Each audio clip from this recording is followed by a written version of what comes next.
दुनिया का आप कोई भी देश उठा के देख लीजिए, कोई भी देश, हर एक देश का नागरिक अपने देश को लेकर बहुत ज़्यादा एक पैट्रियोटिज्म रखता है। लेकिन जब बात भारत की आती है तो हमारे अंदर की यही एक जो फीलिंग होती है, जो भावना होती है, वो कहीं ना कहीं गुम हो जाती है। जब प्रधानमंत्री मोदी ने कहा था वोकल फॉर लोकल, तो लोगों ने इस बात का मजाक उड़ाया और कहा कि ऐसा कैसे हो सकता है, जब देश के अंदर से लोगों से ही ये डिमांड उठी कि चाइनीज चीज़ों को बैन कर देना चाहिए, चाइना की ऐप को जो कि टिकटॉक, उसको बैन कर देना चाहिए, वहाँ के सामान को बैन कर देना चाहिए। तो एक धड़े ने यह भी कहा कि ये सब पॉसिबल नहीं है। ठीक है, पॉसिबल नहीं है, पर ग्रेजुअली इस चीज़ को अचीव किया जा सकता है, ये भी झूठ नहीं है। टिकटॉक इतनी बड़ी कंपनी है, उसका मार्केट इतना बड़ा हो चुका है इंडिया में कि आप बिलीव करो या ना करो, आप खुद जाके एक बार गूगल करके देखना कि सिर्फ इसी चीज़ के कारण वो डिज्नी के केविन मायर को ये कह रहे हैं कि आप हमारे सीईओ बन जाइए, जिसके के थ्रू वो अपने डिसीजन मेकिंग जो प्रोसेस है बाइट डांस की, जो कि टिकटॉक की पेरेंट कंपनी है, वो डिसीजन मेकिंग को वो चाइना से बाहर लेके चला जाए। जिससे होगा ये कि टिकटॉक के ऊपर जो एक ठप्पा लगा हुआ है ना कि ये चाइनीज कंपनी है, उसको बहुत हद तक हटाया जा सके। ये चीज़ खत्म तो नहीं हो सकती, लेकिन हाँ, इन द फ्यूचर अगर ये चीज़ पॉसिबल हो पाती है तो वो ये ज़रूर कह सकते हैं कि हम चाइना में ऑपरेट नहीं करते, चाइना से ऑपरेट नहीं करते। और आपकी जानकारी के लिए बता दूं कि टिकटॉक चाइना में बैन है। जी हाँ, चाइना में वो एप्लीकेशन चलती ही नहीं है, दूसरे नाम से इसी कंपनी ने वहाँ पे दूसरी ऐप चला के रखी है। तो आप खुद समझ सकते हो कि चाइना की साइकोलॉजी क्या है। अब जब चाइना की साइकोलॉजी की हम बात करते हैं तो आपको थोड़ा पास्ट में लेके चलता हूं। और ये जो घटना है तियानमेन स्क्वायर की, 4 जून की घटना है। इस रात को करीब करीब 10,000 लोगों को चाइनीज आर्मी ने टैंक से, गोलियों से मार डाला था। China in crisis with NBC News correspondent Tom Brokaw. Good evening. We all knew it couldn't go on forever, but no one thought it would come to this. A brutal massacre of Chinese students and other protesters by the Chinese army. The death count goes on tonight, and it is at least in the hundreds. It may go as high as 1,000 or more, and the fighting is not yet over. China is a nation at war with itself. As a result, the world is a much different place tonight. जी हाँ, सिर्फ क्यों? क्योंकि communist government का oppose कर रहे थे। चलिए ठीक है, ये भी मान लिया। इसके बाद जब हम अपने पड़ोसी दोस्त पाकिस्तान की बात करते हैं, जी हाँ, सो कॉल्ड दोस्त की जब हम बात करते हैं, जो कि मुस्लिमों की इतनी पैरवी करता है कि भारत में मुसलमानों के साथ ये हो रहा है, वो हो रहा है, जो कि उसको पता भी नहीं कि वो क्या कह रहा है, उसको तो बस बोलना होता है तो वो बोल देता है। लेकिन उसने उइगर मुसलमानों के ऊपर, जो कि शिनजियांग में रहते हैं चाइना में, उनको लेकर कुछ भी नहीं कहा है। बल्कि जब ये बात उनसे प्रेस कॉन्फ्रेंस में पूछी गई तब उन्होंने क्या कहा, ये आपके सामने है। China has been a great friend to Pakistan. China has helped us in our most difficult time again because of the crisis we inherited, the economic crisis. So the way we deal with China is that when we talk about things, we talk about privately. We do not talk about things with China in public right now because they're very sensitive. That's how they deal with issues. मतलब पाकिस्तान कितना बड़ा चेला कुत्ता बना बैठा हुआ है इस टाइम चाइना का, वो इस बात से समझिए आप कि चाइना के वुहान से चाइनीज वायरस कोविड-19 निकला, लेकिन इसके ऊपर पाकिस्तान ने चू भी नहीं करी। लेकिन जब इंडिया में तबलीग की जमात के ऊपर कार्रवाई की गई तो द डॉन में एक आर्टिकल छपा, जो कि वहां का प्रमुख न्यूज़पेपर है, उनका कहना था कि ये बहुत गलत हो रहा है। तो जो चाइनीज वायरस जो निकला, क्या वो गलत नहीं था? उसके ऊपर कुछ नहीं कहेंगे ये लोग, क्योंकि कुत्ते हैं ना उनकी नहीं चाटेंगे तो किसकी चाटेंगे। ये बहुत जरूरी है उनके लिए समय की चाइना की वो चाटते रहें। लेकिन हमारे लिए ये चीज जरूरी नहीं है, क्योंकि चाइना हमारे ऊपर बहुत हद तक डिपेंडेंट है। चाइना की आर्मी जो अपना इतना बड़ा हवा बनाती रहती है कि 1962 में क्या हुआ था वो याद रखना।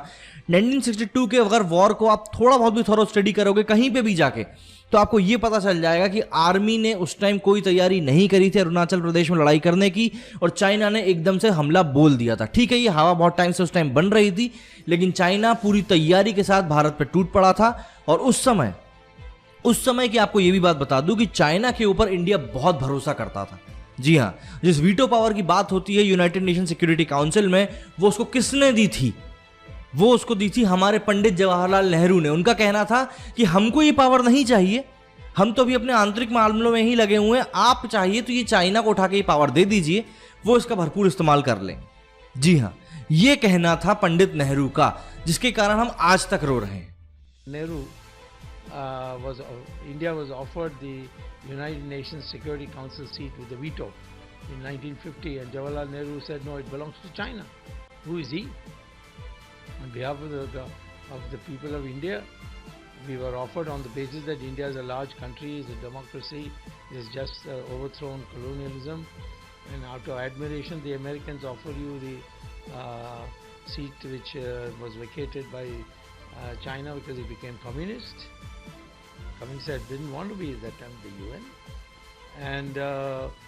and then we were offered, and we said no, it belongs to China.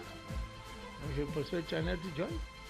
किसी भी देश से जब हम द्विपक्षीय बात करते हैं तो सबसे पहले बात आती है ट्रेड की, क्योंकि बिजनेस के बिना बात नहीं होती। अभी सोनम वांगचुक जी ने एक वीडियो निकाला जिसमें उन्होंने बहुत अच्छे से समझाया कि कैसे हम चाइना की कमर तोड़ सकते हैं।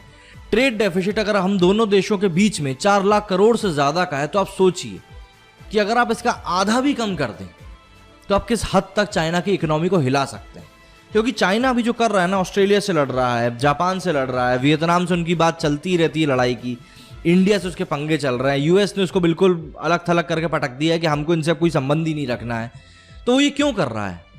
क्योंकि उसके ऊपर ये बहुत ज़्यादा दबाव बन रहा है कि वो कोरोना वायरस के कारण जो भी कुछ तरीके से उसकी कंट्री के अंदर जो हालात पैदा हुए हैं कि जो बहुत सारी कंपनीज हैं वो चाइना के बाहर जाना चाहती हैं, या उनकी जो कंपनीज की जो देश हैं वो उन कंपनीज के ऊपर प्रेशर क्रिएट कर रहे हैं कि आप अपने पूरी ऑपरेशन को चाइना से बाहर लेके आइए।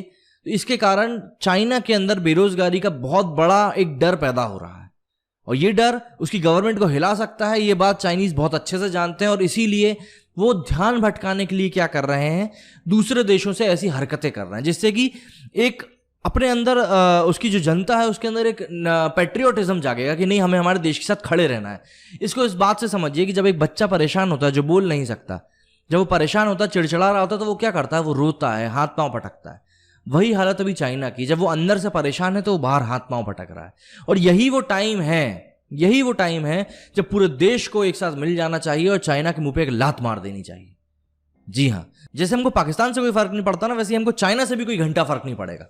थोड़ा टाइम लगेगा क्योंकि जब बड़ा ऑपरेशन होता है तो थोड़ा सा दर्द होता है, लेकिन ये चीज पॉसिबल है, यकीन मानिए ये चीज पॉसिबल है। 1 वीक और 1 ईयर पॉलिसी जो उन्होंने हमको बताई है सोनम वांगचुक जी ने, वो हम अप्लाई कर सकते हैं। जी हाँ, कर सकते हैं। लेकिन बस यह है कि हमारे देश के जो कुछ एक तबका है जिसको मर्द से औरत बनने बहुत ज्यादा मजा आने लगा है, उसको शायद थोड़ा सा दर्द होगा, लेकिन बाकी लोगों के लिए ये चीज पॉसिबल है। सिर्फ वही लोग इस चीज की पैरवी कर रहे हैं कि चाइनीज प्रोडक्ट को हमको बैन नहीं करना चाहिए, जिनका धंधा उस चीज से चल रहा है। आप क्यों नहीं डेवलप कर सकते इंडिया में ये सब चीजें? जब इंडिया की इतनी बड़ी वर्कफोर्स पूरी दुनिया में काम कर रही है जाके, तो क्यों नहीं हम इंडिया में वो चीज कर सकते हैं? क्यों नहीं कर सकते? आप खुद देखिए कि भारत आज की डेट में दुनिया का एक बहुत बड़ा मार्केट बना हुआ है, बहुत बड़ा मार्केट। कोई कंपनी ऐसी नहीं है जो इंडिया में आके बिजनेस नहीं करना चाहती, कोई कंपनी ऐसी नहीं है जो इंडिया को छोड़ना चाहती है। क्यों? क्योंकि इंडिया एक बहुत बड़ा मार्केट अपने आप में बना हुआ है। वहीं चाइना एक बूढ़ी होती हुई इकोनॉमी है, बूढ़ी। क्यों? वो भी उन्होंने खुद ही के पैर पे कुल्हाड़ी मारी है 1 चाइल्ड पॉलिसी के कारण। जी हाँ, वही पॉलिसी है जिसने अब चाइना को बूढ़ा बना दिया है। ये पॉलिसी 2016 में खत्म कर दी गई, लेकिन उसका कोई मतलब नहीं निकल पाया है, क्योंकि अभी तक उसका कोई भी रिजल्ट सामने दिखना शुरू नहीं हुआ है। जी हाँ, ये चाइना की पॉलिसीज हैं। जब चाइना से इतना परेशान कोई हो सकता है तो मुझे समझ में नहीं आता कि हम सिर्फ 5-10 रुपए बचाने के पीछे क्यों चाइना के पीछे घुसे हुए हैं। हमको नहीं करना चाहिए सब। प्रधानमंत्री मोदी ने हमको आज इस स्टैंड पे लाके खड़ा कर दिया है पूरी दुनिया भर के सामने कि हम सर उठा के अपना चल सकते हैं, हम बोल सकते हैं कि नहीं, हम भी कुछ हैं। सिर्फ मोदी के कारण पूरी दुनिया में आज भारतीयों को लेकर एक डर है कि नहीं यार, इनका लीडर कर सकता है, जो बोलता है वो कर सकता है। लेकिन हमारी क्या आदत है, हम उन लीडरों की पकड़ के टांग खींचते हैं। देखिए, गलती सबसे होती है, गलती के बारे में बोलना भी हक है सबका, कंप्लेंट करना भी हक है सबका, लेकिन अगर आप अपने देश के साथ खड़े नहीं हो सकते हो तो आपसे बड़ा पागल पोंगा कोई नहीं है। जी हाँ, ये चीजें आपको खुद समझनी होंगी, अपने आप को ये चीज समझानी होगी, अपने देश के लिए स्टैंड लेना होगा। और अगर आप अभी भी नहीं ले सकते हैं तो धिक्कार है आप पे। जी हाँ, जय हिंद, जय भारत।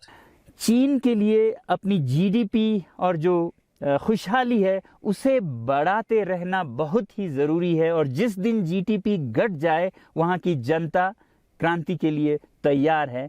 मैं तो कहता हूँ कि इस बार भारत की बुलेट पावर से भी ज़्यादा वॉलेट पावर काम आएगी। जो नागरिक पैसा खर्चते हैं चीन के सामान को खरीदने में।